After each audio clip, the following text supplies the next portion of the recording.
And good evening and welcome to the MPNFL First Division Footy Show. Great to have your company thanks to O'Brien's Real Estate. My name's Dan Lonigan, and on the show this week, lots to talk about. The final fortnight before the finals, and last week brought some curveball results. Jared Grant, the great man from the Frankston Bombers, one of our favourites, is here after his side's win over Sorrento. Edith Vale Aspendale rise from the bottom after felling the Hillman. Rosebud defeat YCW in a game that has massive repercussions for the finals. Tremana complete a 10-goal turnaround against the Redlegs. And Bond Beach pummel the Pines. And the Pines, Peter Piper, picked a pickle. And the Pines go to the bottom of the ladder with 2 rounds left. Obrien Real Estate with over 9 locations across the Mornington Peninsula. Obrien Real Estate will be able to achieve the best price for your sale or rental, backed by a myriad of experience. Good evening to Chris Holcomb. Did you like that Holt for a start? Yeah, just to let everyone know this episode is going to go sideways. I just feel it. I just have a deep ominous feeling about it too. Mm. Hello, Wayne Cat. Welcome. Yeah, what a round of footy, and there's action all over the ladder this week, isn't there? I'm surprised you turned up this week after results pending after the weekend. That's interesting. It was. Yeah, I'm really excited. It's every game really matters, and it's there's a lot to play for in the next couple of weeks.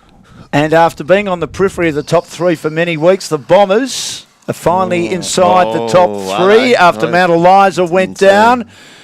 Due to their win over Sorrento, Jared Grant, one of our favourites, played nearly 100 league games with the Bulldogs and also the Gold Coast Suns, and he's here for Growth Syndicates Australia, helping you create wealth by leveraging existing and available funds to build a substantial financial future.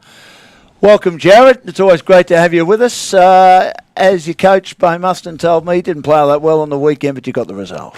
Yeah, we got the result, I guess, at the end of the day. That was the main thing. Obviously, we were understanding of the positioning on the ladder and how important it was, obviously, for us to get the result, regardless of how we did it. And probably 3 quarters we didn't play too well, but we were able to hold Sorrento off. And then, we've probably found our legs in the last quarter. That probably shows where you are, though, this year. I know I was talking to a couple of them, and they were pumped after the win down at Sorrento, because I don't think Bombers beaten Sorrento down at Sorrento for a long time. That was a mighty win that day. Yeah, it was. And it probably just shows the maturity of the team sort of getting toward the back half of the year if you don't play well against a quality side and still get the points. Yeah, we've probably just been, not as such hitting our straps every week, but it's been the times where every team's going to have a run against you. And I guess our maturity of our group has been we've been able to, nurse those times in a game, and then when we're on our run, we can really get on top of sides. Your performance overall, you happy with the way you performed? On the weekend? No, your own performance this season. I'm not going through my results. No. Stats on the weekend, Dan. But apparently, he kicked a good goal against Adelaide back in the day, mate. Yeah, that won them the game. Probably the Bulldogs' best win in 2010 in the win.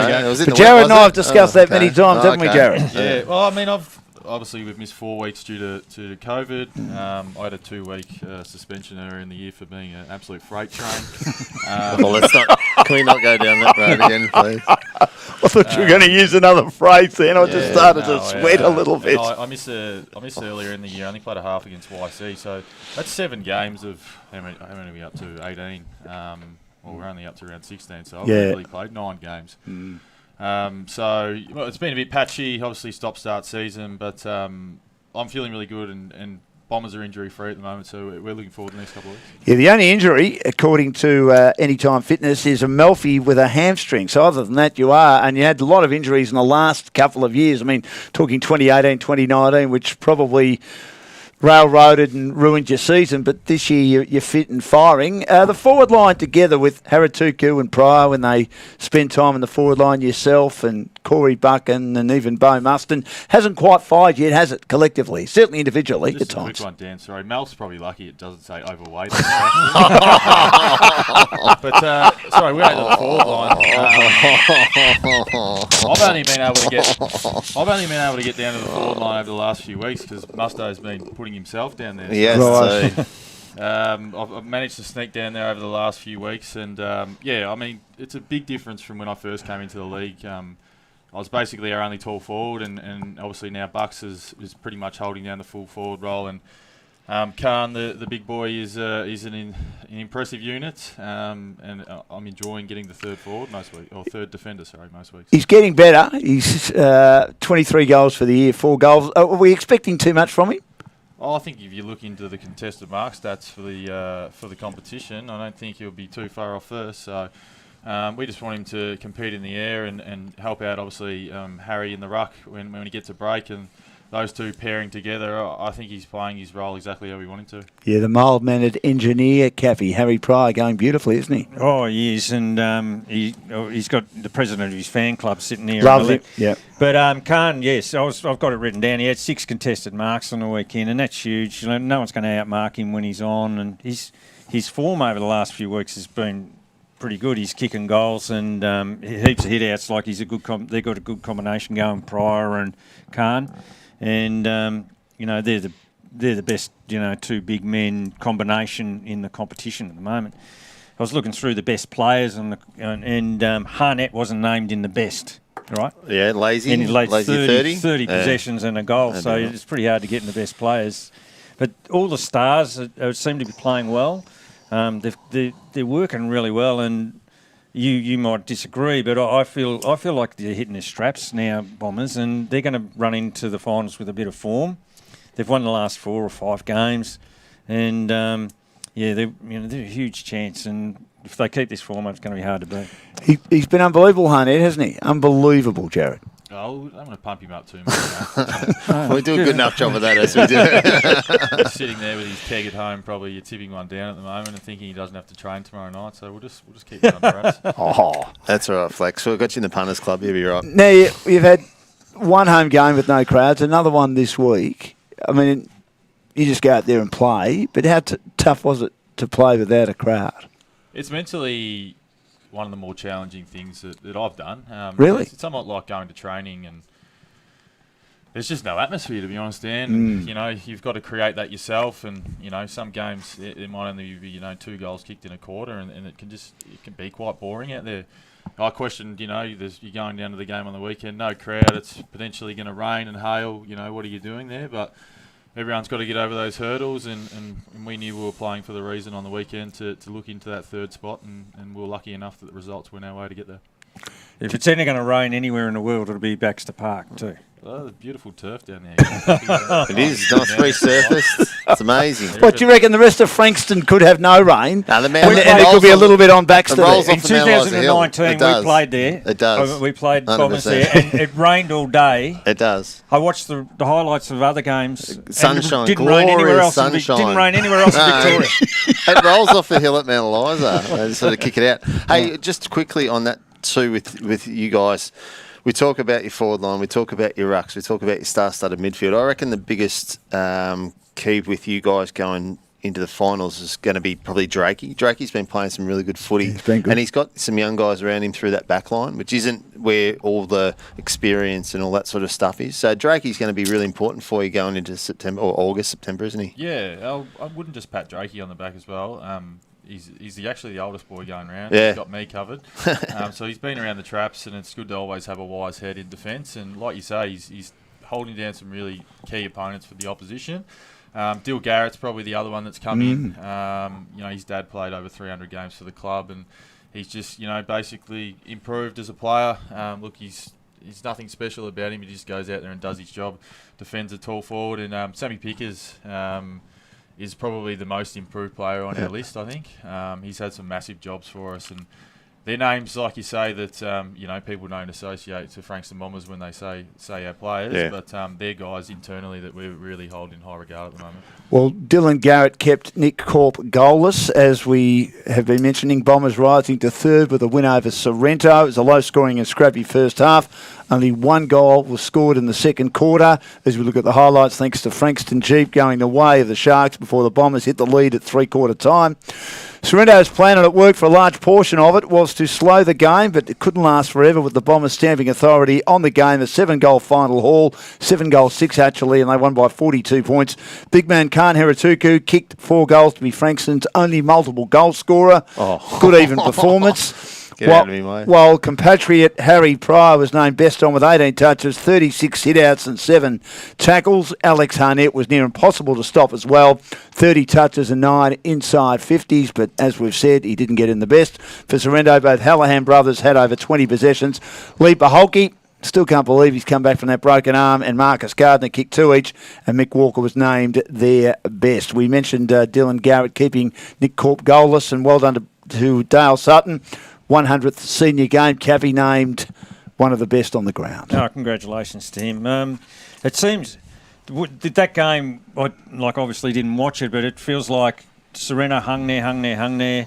But it was the class of the Bombers that got him over the line and just dominated that last quarter. And that's what happens. The better sides, they eventually get over them. And, the lesser sides can stay with them for a considerable amount of time. But in the end, just too good. And that sort of seems the way it panned out. What did you say? 7 goals into the win in the last quarter. Yeah, 7-6, I think. Yeah, so that was a pretty dominant sort of display in the end. Yeah, the only worrying thing is we watched them against Mount Eliza as well, and there was a couple of quarters where they were very quiet. Can't do that in a final. Well, they kicked 1 goal in the first half. Yeah, that was, the first game after the first lockdown. So they're good enough to win, and they're winning at the moment, especially against a quality side like Sereno. But you won't want to do that in a final, especially against a Bomb Beach. Not so much Stonecats because they're done now, but like a Mount Eliza or a Germana or a Rosebud or something like that. Well, we'll get to the Stonecats shortly. Now, Eddie Asp rise off the bottom of the ladder. The Eagles would have entered this game fancying their chances. I knew I'd muck that one up. Smelling blood in the water. Peter Piper picked a pickle as they travelled to face Red Hill. They entered quarter time. Again, highlights thanks to Frankston Jeep. 1 point ahead, but fell behind by a goal at half-time with the Hillmen, who've struggled due to injury, gaining ascendancy. A third quarter onslaught determined the game and changed the game as Eddie Asp piled on 8 goals. Michael Bussey being absolutely fantastic. They were determined not to let this one slip after letting it slip against YCW before the lockdown when they led at half-time. The Hillmen, however, mounted a late comeback, kicking 5 last quarter goals, but Eddie Asp did enough with a 14-point win to see them move to 9th spot on the ladder, one step closer to avoiding relegation. We mentioned Michael Bussey led from the front, 6 goals from 16 touches. Shane Allen had 24 possessions. Jackson Stewart named best on with 21 and 7 clearances, while for Red Hill, Danny Allsop might be a chance of winning another best and fairest, I should say. 28 possessions and 4 inside 50s. It's been a long day, while Jonas Siverson was named best on with 6 marks from his 17 possessions. But a couple of areas, Cappy, that Red Hill are struggling in. A key forward and another key defender to help Jonas Siverson out. All the damage was done in that third quarter for Red Hill with Eddie Asp kicking 8. So well done to Eddie Asp, and they needed that win. Every game's a final for them, and they've been close on a few occasions, haven't they? Some pretty good footy, and Red Hill have been playing good footy as well, and so that was a really good match. But I think Red Hill will be disappointed with what happened in that third quarter, and they just maybe needed to tighten up there. And Bussey's really hard bloke to play on, and when he's in form and in confident. He's imposing, isn't he? Yeah, he's a really good player, and we've spoken about him off and on all year. Like at the start of the year, we were pretty tough on him about that he hadn't performed, but he's pulled it out in the last 4 or 5 weeks and playing some good consistent footy. Scagalaruni had 27 disposals. They had their best players, Siverson, the Mole brothers were great, Andy Mathers again, all their experienced guys. The young Patterson was good. He's having a good year. Is that a worry that a lot of their experienced players played well for Red Hill, but they still weren't able to get the points? Not necessarily. You want your experienced blokes to play well. That's what they're there for. You rely on the older blokes to do the job. And, Red Hill have, they're into a new league. They're finding their feet. They'll put in the bank what they've done this year and get better and better for next year. You're not going to have a Cinderella side like Germana every year who come up and win second division and then all of a sudden contend. It's just not going to happen. No. And it's not going to happen for you. I think we'll look back in 10, 15 years and see how special that what a miraculous really coaching achievement that was. Because I think you'll find that every Division 2 side that comes up here the next 15 years will be middle of the road. Right. That's just my opinion anyway. But I think Red Hill will be much better for what they've achieved this year. Yeah. And they've been in most games, and you've got to remember they had a horrific run of injuries through the middle of the season. Yeah. To their gun players. So, they're going all right. Can I just say EFL deserved that? And I tipped them last week, but they really did. Like, they've been pushing YC a couple of times. They've been close with games. I think they lost to Mount Eliza by a point. Yeah. Mate, they've been doing the hard yards, and they're a competitive group. I think they pushed you guys at one stage. It might have been early on, or I think Bucks had a day out that day up at Edith. Well, they've got a legitimate match winner, haven't they? Yeah. When he turns it on, he's hard to but stop. they've also got gritty guys like Stevie Mannix and Carlin and Mullen in the back line. So, look, they really did deserve it, and it just gives them a chance. And the funny thing is, looking forward, they get the chance to shape the finals because they've got both Rosebud and Dramana in the next 2 weeks. And, hey, that's no easy game. If I was Rosebud or Dramana, I wouldn't be going into that with thinking that I'm going to win the game, for sure. Did you play in the fog match? Yes. Yep. What was that like? Oh, it's good to see what the ground actually looked like. In the highlights. It was a fair experience. How far couldn't you see? Oh, to be honest, when I rocked up at the ground for the reserves game, which got called off, from behind the goals, you could only probably see maybe 30 metres. You couldn't see the arc, so it was quite horrendous. And for it just to be there all day, it was very, very surreal. Were they saying the ball's coming at times? No, I think basically the instructions from the league was that if each goal umpire can't see each other, the game can't go ahead. So we managed to get on and got called off in the second quarter and managed to get back on, and then got called off in the last quarter. So it was it was a bizarre experience. Stop-start season, stop-start game. It's had everything this year, hasn't it? Now, Rosebud. Here we go, Cappy. We better mention the war here, Hobbs. They shock with a big win over YCW to make the race for the finals interesting, and now the Stonecats are in second and Bomb Beach have moved to the top. It was the Downey brothers stealing the show this week against an uncharacteristically flat Stonecat side, who I don't think were that keen on playing. We know Andrew Schneider, their president, had written a letter to the league saying it's not about 5 days, it's about 5 weeks, because his background with his beloved Stonecats, of course, is on the fitness side. Correct, before he became president. And he thought there would be injuries, and there were 2 major injuries to Rosebud in Nick Batsanis and also Matt Baker for anytime fitness hammies, which will probably keep Batsanis out for the rest of the year. And if Rosebud get in the finals, Matt Baker might return for that first final. Now, the Buds led by 8 early in the game, and a 5-goal second term against a typically stingy YCW defence gave Rosebud a 29-point half-time lead. The margin held in the third quarter. Keegan Downey slotting 2 goals from his 7 on the day, one of his best performances for some time. He was nigh on unstoppable. The Buds held the lead, and it grew across the final quarter as they won by 39 points. As mentioned, the Downey brothers super. Keegan kicked 7 from 18 touches.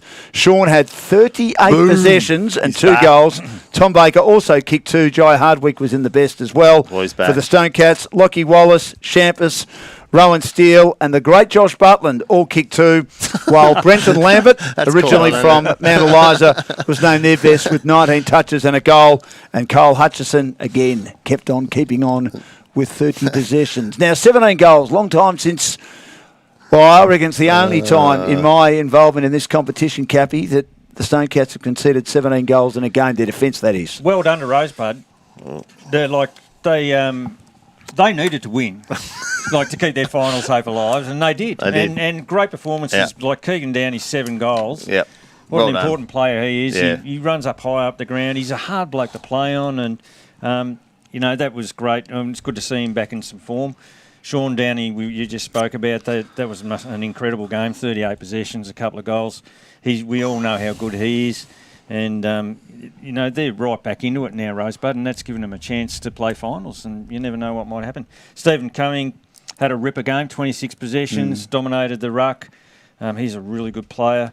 And, that's not a happy hunting ground for YC down there, and it proved to be again. Don't know. It's a long way. It's a big drive. Oh, it's a long way. Cappy. Give me a spell. Holtz, I'd love to be in Cappy's reviews when he was coaching after the game or after you had a loss. It doesn't seem like anything went wrong. Mate, if you haven't watched, never our fault. If you haven't watched much of the show, it's a backslapping capital of Australia in here at the moment. Doesn't matter what happens. But look, let's start with the positive with YC. Hacho had 30. That was a good. He's that was going good well. effort. Yeah, no, the He's old playing- fella. playing really well. No, that was fantastic. He's Yeah, that's it, though. That's all the can I say positives I got. anything? No, you've already had your say, mate. You get Was out. he on Downey as well? He probably was on. Look, Sean Downey. Like, you start. we were doing our top 10 last week, and I actually said, like, Sean had his hammy and took a little bit to come back in. He's one of my favourite footballers on the peninsula Good by player. a mile. He's And top 10 when he's fit. He's top. And He's playing like that. He's top 4 when he's he fit. hasn't Yeah. played like that all year. No. Round one he Same did. with Michael Bussey. That's round one he he'd be did. top 10 as well. No, yeah. oh, stop it. Michael Bussey? Get out. Yes, he would be. No, he Absolutely would be. It's too inconsistent, the bus. Oh, anyway, I let's get disagree on to with this. So disposals 93 plus, inside 50s 19. So they actually dominated YC. But what I'm more intrigued is the last couple of games. So Bombers, he lost by 35. You're playing bottom placed Edithvale at the time and just snuck over the line by 9. Then you come out Rosebud minus 39. Sereno and Bomb Beach on the way home. Sereno and no slobs, and Bomb Beach will smack you. So you're probably coming off one win, 4 losses into a final series. So I'd be a little bit worried if I was YC at this stage. No, there's no doubt their form's not good, and they've got to improve. But you know, it's up to now, like the leadership group there at YC, headed by Kev Lilac, to get the players up and about. They're going to have some natural lift with the inclusion of Mullane, Goonan, Byron Barry, Troutbeck comes back in.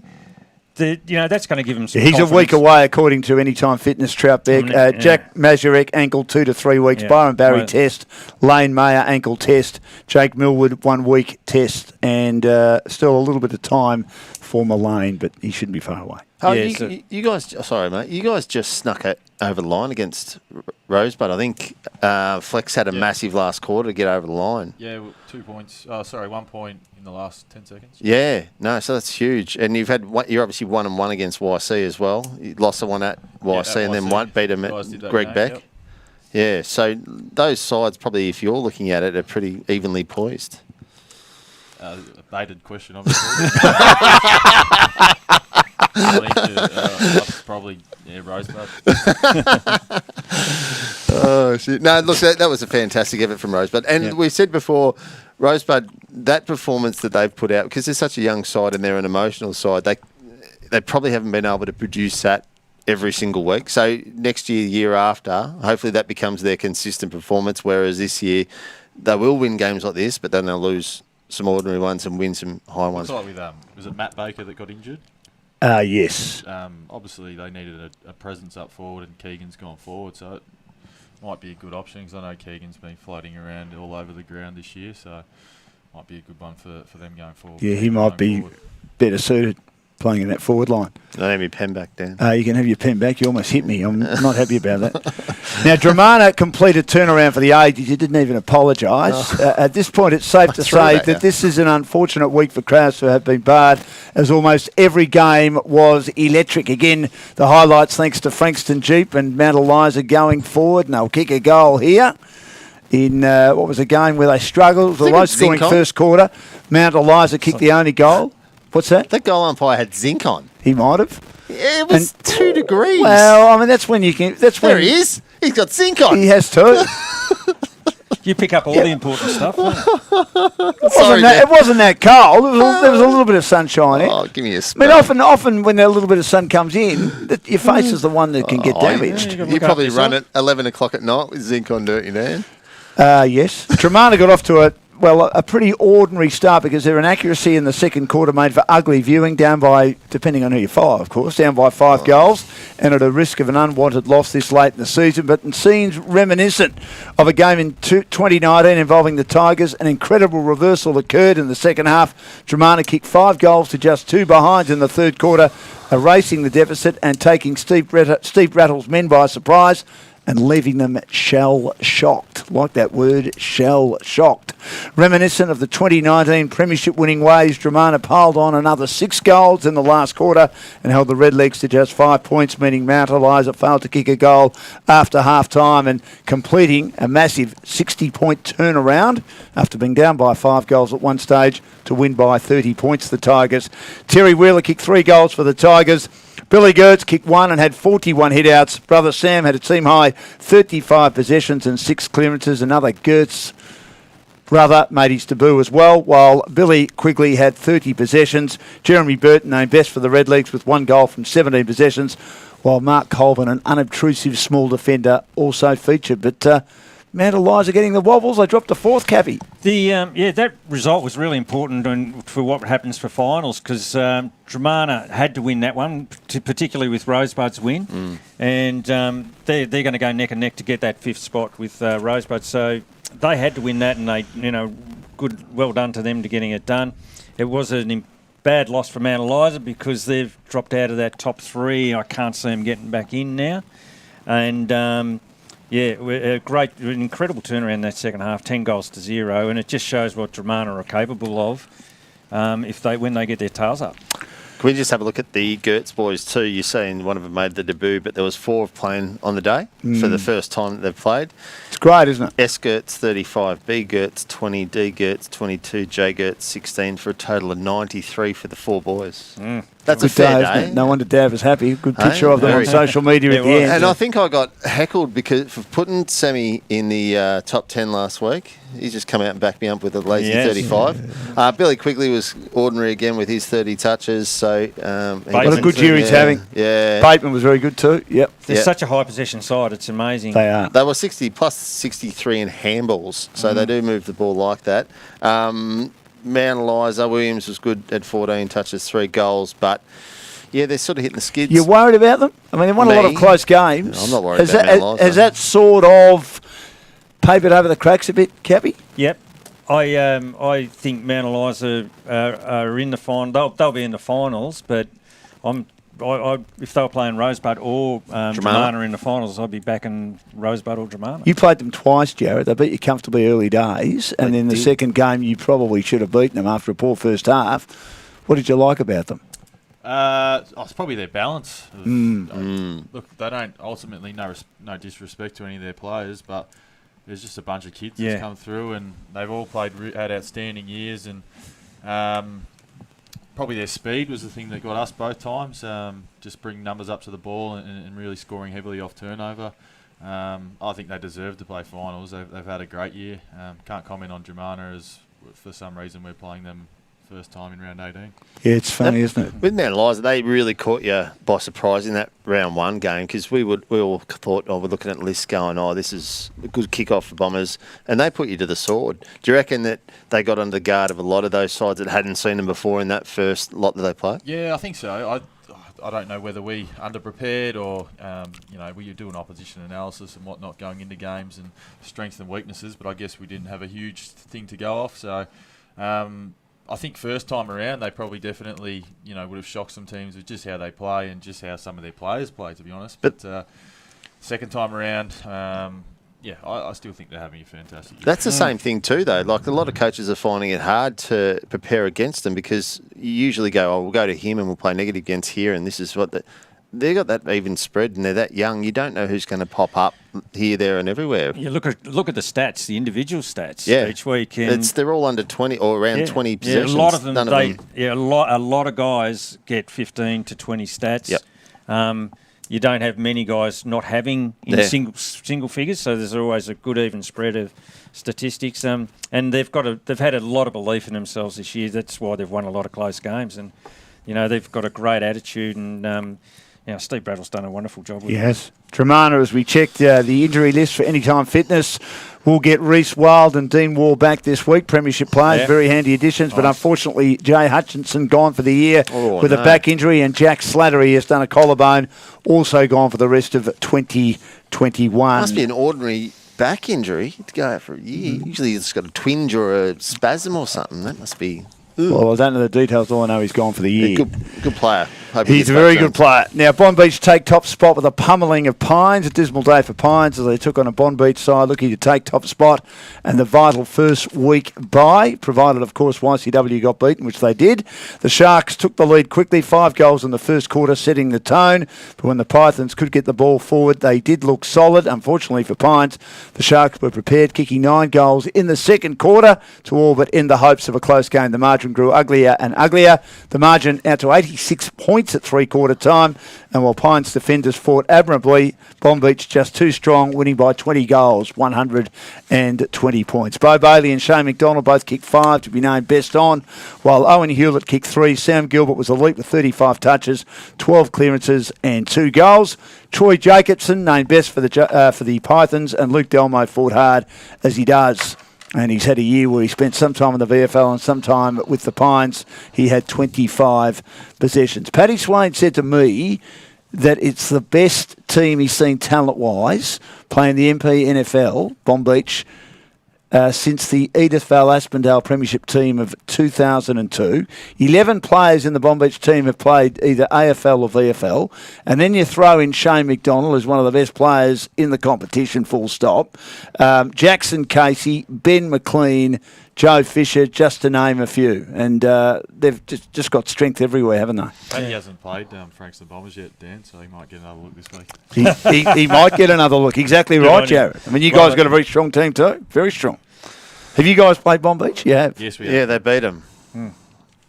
They did too. They beat them. Yes. Quite comfortably. Yes. No, I watched from the sidelines, that one. So there you go. It was a great game to watch. But what did you think of them, and was there a weakness? Obviously there was if you won the game. It's a great looking side on paper. They've got some players that aren't even getting in the best too.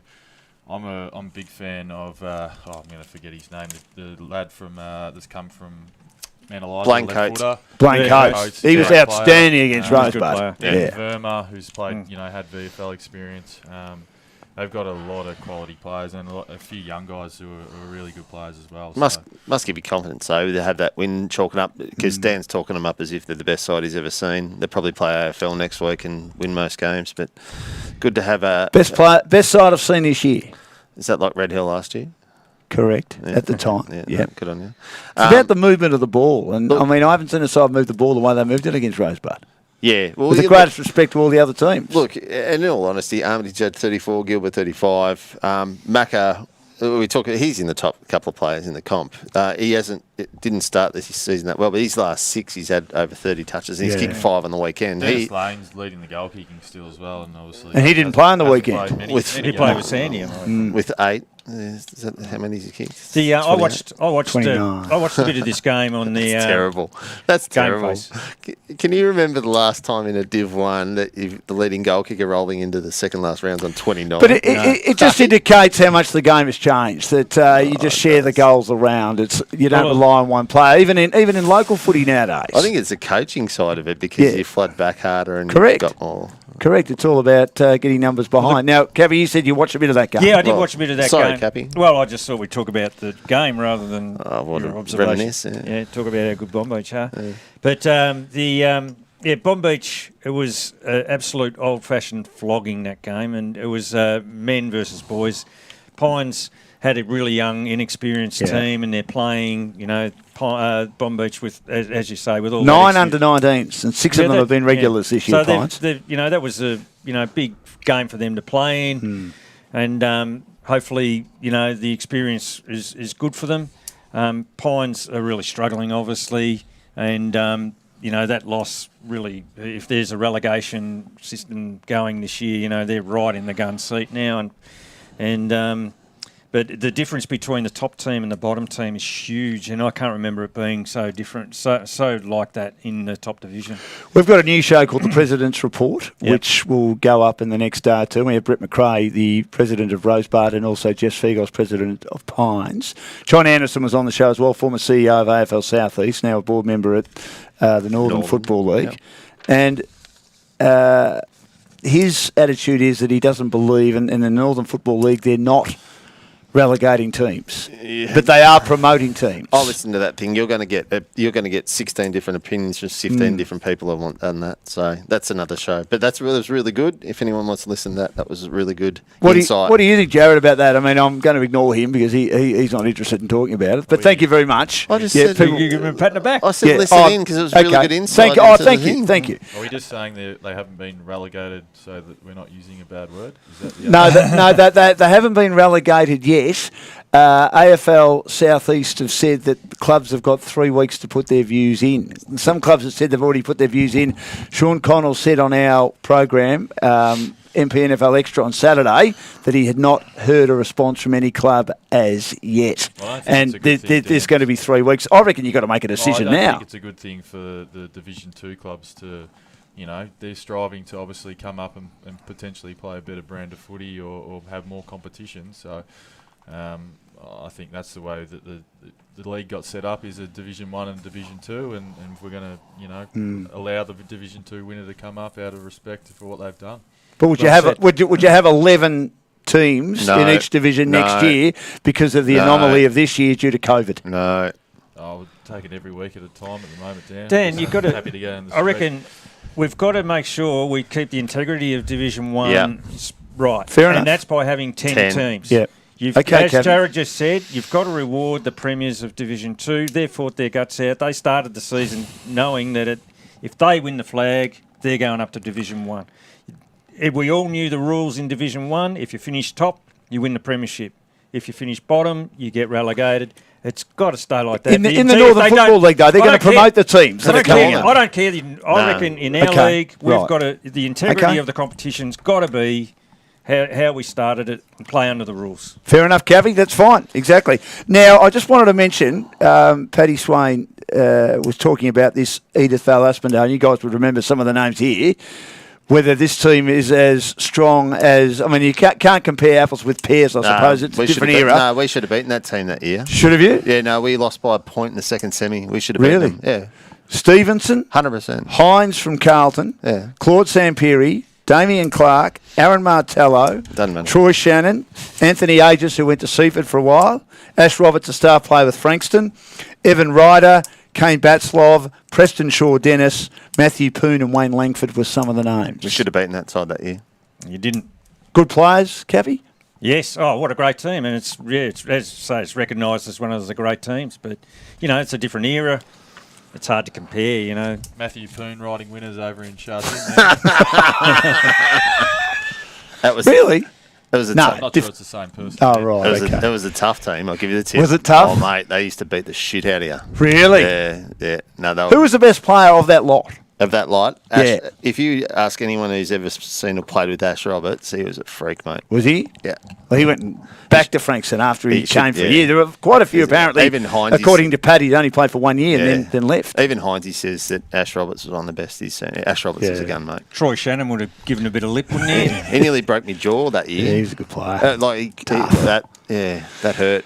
Let's get to our most valuable team now. A few more of these to go before the season is over. Thanks to Jeff Wignall Ford, serving the Peninsula community since 1979 with branches in Hastings, Frankston and Mornington. Mr. Cap. Okay, I'm going to whack the glasses on. Here we go. Okay, defenders, Matt Douglas, just solid every week. Jackson McRae, similar. Jackson Casey's enjoying a great season, so I reckon that's been a winner for him going back. We've spoken about that. Siverson had a good game on the weekend. It's good to see him back in form, and him at his best is he's one of the best players in the comp. Tennant, centre half back, Nick Carlin enjoying a great year, and he's been really important for Edithvale as the way they've been going. On the wing, Sam Gilbert had a lazy 35 and a couple of goals on the wing. He's been really consistent. In the middle, I've got Sam Fox. He keeps on keeping on. And Bo Bailey comes in this week on the wing. He kicked 5 goals. And, wow. He's super important. Another former VFL player. Yeah, he's a great player. The rucks, I've got Billy Gertz, Alex Harnett, and Sean Downey comes in. Fair enough. Sean Downey, we spoke about it before, 38 touches. His season in 2019 was amazing, and he looks like he's starting to capture a bit of that form, which is fantastic. Billy Quigley, then we've got Bussy at centre forward after his big 6 goals last week. Shane McDonald, 38 and 5 goals, one of the best players going around. Keegan Downey comes in as well to join his brother after 7 goals. Good forward line. Yeah. Kana Tuku at full forward, and then Rowan Steele holds his spot with 2 goals. He's been very good, though. Rowan Steele hasn't done too much wrong all year. Well, he's been most consistent small forward. forward. But then have a look at how many YCs he's got on the bench as well. He's got Here 2. we go. Well, I struggled to not have him in the 18. How have you not got Harry Pryor on the bench? He's the best ruckman. He probably should be in front of Billy Gert. Cabby loves Brendan Credlin. How have you got Credlin in front of Pryor? That is the most ridiculous thing I've ever seen. All right, you finished with your rubbish. My side's structured as Billy Gertz is in the ruck, and I've got Khan coming in as my second ruck. But Khan carries Harry's bags in for him at training so he doesn't get hurt. Interchange. Credlin. Steve Mannix, great season, unbelievable leader. Jackson Stewart from Edithvale, young star. He's been the best players just about every time he's played. Very good for them. Really good. And Kyle Hutchison comes in for his debut this week. He's been super with Goonan and Mullane out. He's really stood up and held him out. Look, I can just see it ready. Go on. You guys haven't put the stat up where Harry Pryor's hit-outs versus the league. He's sitting second. Only Dramana's beaten him. Oh, God. Thanks to Premier Data. Yes. I think he should be in that team, but I mean, at the end of the day, Cappy's picked the team, so he's entitled to his view. He's not a fan of Cappy. He told me he said he and give Cappy a few slaps tonight. No. We'll do that. I love you, Harry. I reckon BJ's got photos of you somewhere, just sitting in the back pocket. But Harry Pryor suffers from the love you have crap for him. If you didn't crap on about him so much, I might whack him in. Jesus. No, well done, Harry. You're having a great season. But you're just not as good as a Ford Pocket's Roan Steel. So you're right. Don't worry about it. You got a Stone Cats jumper on. Now, the run home for, and Jared Grant is our guest for Growth Syndicates Australia from the Frankston Bombers Footy Club, always one of our favourites. Great to have him with us.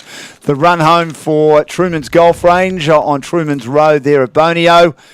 Dramana and Rosebud are the two teams in the mix to finish fifth. The other four will be there. We don't know what positions they'll be at this stage, but it'll be fascinating over the next 2 weeks. Now, Dramana, upcoming games. Edie Asp at Edie Asp. Won't be easy. Frankston Bombers at Dramana. Need to win both or need Rosebud to lose one or both games. Rosebud currently sixth. There's not much of a difference in percentage. The percentage is reasonably tight. 106.37 Dramana, 101.79, both on 24 points for Rosebud. Thank you, Chris. And they've got Red Hill at Red Hill and Edie Asp at Rosebud. They need to win both and need Dramana to lose one or both games, Rosebud to get in. Going to be tight. You don't say Edie Asp, you just say Edie Asp. Okay. That's a local thing. Edie Asp? Yeah, Edie, there we go. You okay, fair enough. Look, Edie Asp can shape this because, like I said, Dramana and Rosebud, I wouldn't want to be playing Edie Asp in these conditions. But if you were looking at it, you think that Rosebud are favourites, playing two sides lower than them on the ladder, and they've probably got a better chance of getting through. I wouldn't want to try and knock off Bombers in the last game of the year if I was Dramana. Batsana's a massive loss, though. It is a big loss, but it's Red Hill have been really struggling, and EDS just crawled off the bottom of the ladder last week. So, Rosebud, it's not a hard draw. No, it's not. And you've got Sean Downey back in form now, who's one of the best players in the comp. Yeah, Keegan, very good player. So, yeah, look, you probably favour Rosebud in that scenario. Yeah, you say that, and on paper that's how it looks, but anything can happen. Red Hill and EDS were playing good footy, and at their best are hard to beat. Dramana, I can't see them beating Bombers in the last round. Where is that going? It's at Dramana, which Dramana play well at. Yeah, that could be a chance. But look, you look at it all, and without Bombers trying to hang on to the double chance, of course. Yep. Yeah, that's right. So. Look, you have to say Rosebud are going to get there, but without any confidence because Red Hill or EDS could cause an upset. It's a great comp, Jared, isn't it? Yeah, it's fantastic. Every week, we've got to do our due diligence for every team we're coming up against, and I don't think we've taken 1 week lightly. We've got Pines this week, who we haven't played against, obviously sitting on the bottom of the ladder. But like you say, percentage for them now is really crucial. And I'm expecting them to come out firing and respond to, obviously, what was a disappointing loss for them. So we'll do our Oppo analysis tomorrow night and find some of their strengths and weaknesses. Well, we look forward to seeing what happens. It's going to be a fascinating end to the season. Now, our tips for the second last round, thanks to Telstra Business and Technology Centre of Melbourne South. Your sheet's wrong. Look at the screen, Dan. You'll be right. Yeah, I'll look at the screen. That's fine. No worries at all. Thanks very much. That's why you're here, Chris, to get me over the line every week. Mate. Now, the tipsters are almost unanimous with Cappy missing on the Bombers. while Hulks was given a penalty tip for being away. Yeah. But that was a few weeks ago. It was. But anyway, thank you for that, guys. You've got to read your stuff, don't you? Anyway, let's have a look at the screen. See how well are we going? It's been a long night, but it's lovely being here. Thanks to Obrien Real Estate. Mate. Tough it out. Tough it out, mate. It'll be right. Now, Frankston Bombers third, as Jared said, against Pines 10th. You are confident of having a good win. It'd be good to have a percentage booster as well before the finals, Jared. I know it's about getting the win and you worry about the percentage later, but you're feeling pretty good about this, aren't you? Oh, I wouldn't mind hitting the scoreboard. I didn't go near it on the weekend, Dan. So, personally, just looking forward to the week. And like I said, you've got to take every week on its merits, and we just need to continue to play to our structures, respect Pines for what they're able to do, and go out and hopefully get the job done. What do you think, Hulks? Yeah, Bombers. Bombers for me. Yeah, Bombers comfortably.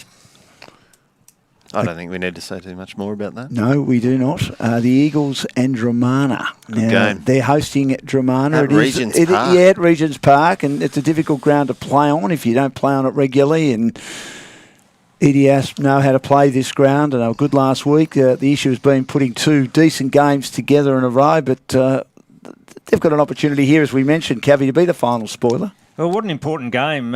EDS win this, they're out of the conversation for relegation. So that's huge for them and a great comeback. Dramana have to win to want to play finals. So they do. It's a massive game of footy, and both teams, it's a final for them. I think the issue will be is that EDS missing a ruckman, a quality ruckman. Bussy may have to go there, but you're robbing Peter to pay Paul because he obviously plays his best footy down in the forward line.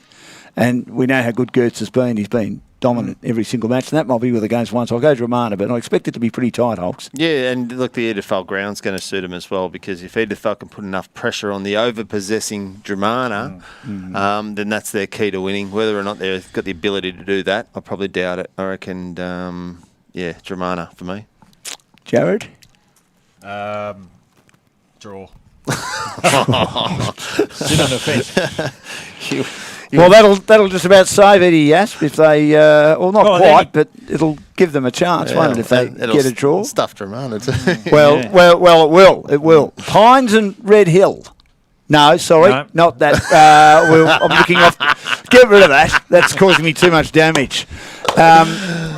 It is. We'll go to Mount Eliza and Bombay. First against fourth. Thank you very much. JG. Just get it, mate. Emil. Fourth versus first here, Dan, at Mount Eliza. ML. How well am I going? Yeah. And big game for both clubs.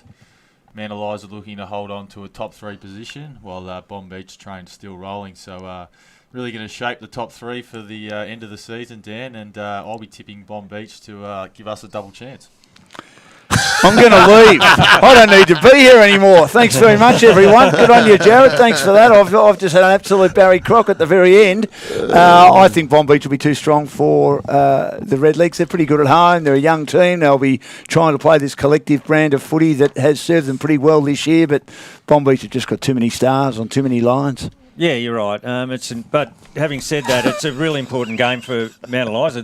If they've got any hope of getting the double chance, they've got to win this. It's unlikely, but they've got everything to fight for here, Mount Eliza. But Bomb Beach are too strong. Yeah, this is the round that we all missed the first time around, so they haven't played Bomb Beach yet. And I think they'll get their pants pulled down and smacked on the bottom. Well, I mean, it'll be interesting because Bomb Beach haven't played either Mount Eliza or YCW. Yeah, and we expect them to win. Which both sides thought they were up there, so this will be actually quite interesting. See how they go against the real deal. I still expect YCW Bomb to beat Beach go against the real deal. Yeah, well, we'll see. We'll see what happens. All right. Next game, thanks, Tommy. I've given away the paper. Isn't JG doing this? Or this is Red Hill. Jared against Rosebud. Who wins here? The game being played at Red Hill Recreation Reserve. Rosebud just need to keep winning. Red Hill are pretty good at home. It's an interesting ground, although they've just struggled this year. They lack tall forwards, and Rosebud have got 2 of the better tall defenders in the comp in Jari Kennedy and McRae, and they lack tall defenders as well outside Jonas Siverson, who tends to play a more zoning off, I suppose, intercept type role. On paper, you think Rosebud. This is danger game. Rosebud don't want to get a bit ahead of themselves after what their big win last week. I don't think they will. Well, I'm just saying they don't want it. No. Right. Red Hill are proud. They want to get a scalp, and I think they'd like nothing better than their last home game to get a win. It's going to be close, so I just feel that Rosebud are hitting their straps, and their good players are now coming good, and they've been on the edge of making finals for the last couple of years and missed out, and they've got a golden opportunity, and I doubt whether they'll let it slip. I think Rosebud are an emotional side, and I think Red Hill have really sort of struggled the last couple of months, and I think Julie will have them up for this week. Great to see Sean Downey back, high possessions, and there's too much to play for. And when you've got too much to play for, it's like when they played Sereno in that first round. When they've got a lot to play for, it's not hard to get up mentally. So I think Rosebud will fairly well hand it to Red Hill. And Nick Jewell, as you would know, Jared, loves the backs against the wall mentality, and he just said, we're a good young team with a lot of young kids, and they are, but I think they're a bit better than that. I know he doesn't like us saying that, sorry, Nick, but they are a bit better than that, and I think they'll certainly keep their finals chances alive. What do you think, Joe? Rosebud. Yep, absolutely. All right, so there's another game to look at, is there, Tommy? Thank you. The Stone Cats. Here we Get the camera on, go. Cappy. And Here we go. Sorrento at John Coburn Oval. Look, I think the Stone Cats will win, but their injury concerns are a worry for me. Sorrento have been okay, getting better, but it's just been one of those tough years this year for the Sharks, who missed 2 golden opportunities to win back-to-back flags in the first 2 years of First Division, which will hurt them for many years to come. But the Stone Cats, they've got a double chance. So I think that they will win and win quite comfortably. You're not actually asking him who's going to win this, do you? Why will they win, Cappy? There we go. That's better. Well, the Stone Cats have held on to top spot most of the season, and if they want it back, they've got to win the next 2 games. And I reckon they'll start with a good win this week. They get some really important players back this week. Don't underestimate the loss of Mullane, Goonan, Barry, as we mentioned before. So they're lacking depth then? I'm not saying even though the reserves are going pretty well. Nice, Dan. Oh, good hit. Good play. Yeah. Good play. They've been in a bit of a slump, but I'm predicting they'll come back this week. I'm not. I'm back in the Sharks. Good on you. I reckon Mitch Hallahan's going to have a day out in the guts there. He's a good You player. reckon? Oh, Very he's a good player. player. According to Cappy, he's a good player. Yeah, and I I'm a reckon big fan. Lee's had 2 or 3 And he's games a back. good mate of this man here, isn't he? One of your better mates. Yeah. About 95 kilos at the moment. Is he? Swear. But he can set it all up for them. Give it to Miles Paholke, give it to his brother, Miles. give it to young Walker. We did speak about the lack of goal kicking this year, but there is one bloke who still likes to isolate himself down in the goal square. Yeah. League's managed to get back on the field, and the 50 was clear on the weekend. Can you believe that he's come back and he broke 2 bones in his arm around the halfway mark of the year? He's literally got half of Bunnings' hardware assisted on his arm. But it's a great effort. I don't know. I spoke to him earlier in the year about potentially coming back, and he was a definite no. But quite courageous that he's actually just taking the field, and obviously he's taken on the burden of some coaching as well. Do you think Astana's coach? No. You They've don't think he will? advertised for a new coach. Oh, they've advertised. Yeah. Right. Well, that'll be interesting, won't it? Will be. Who do you think? They asked you, Hogs? Hey? They asked Oh, you? shit, no. They asked you, Cappy? No, they won't start with 2 bums like us. No, They'll be it'll aiming- be someone straight out of AFL. Yeah, they'll be looking a bit higher than what we've don't worry got. about that. Any ideas? Clarko's Not above. Clarko. Gee, wouldn't that be great for the comp? Might be David Teague. Wouldn't that be great for the comp? Just to have a year of Clarko, Robert Harvey. No. That'd be He's done a great job with Collingwood. Teague, Sorry, looking halves. for a job next year. Oh, I hope not. I think he deserves another year. Oh, Clarko's coaching there 100%. Well, I think he deserves another year, David Teague. Anyway, that's a story for another day. Anyway. Now, thanks to Anytime Fitness, who look after our injury update, and they have gyms all throughout the peninsula. Everything you need to complete your rehab and get back on the park. We thank Jared Grant. Always wonderful to have you in, Jared. Look forward to seeing how you go in the last couple of rounds before the finals. Good luck in your quest to try and win this premiership that has eluded you since 2009, the Frankston Bombers. And Jared Grant is here for Growth Syndicates Australia. O'Brien's Real Estate, our major sponsor. And plenty of footy on the weekend. Looking forward to it. Chris Holcomb and Wayne Cap. Thanks so much for your time tonight. Thank you, Tommy, for looking after us. And we'll catch you again next weekend. Get your game face on.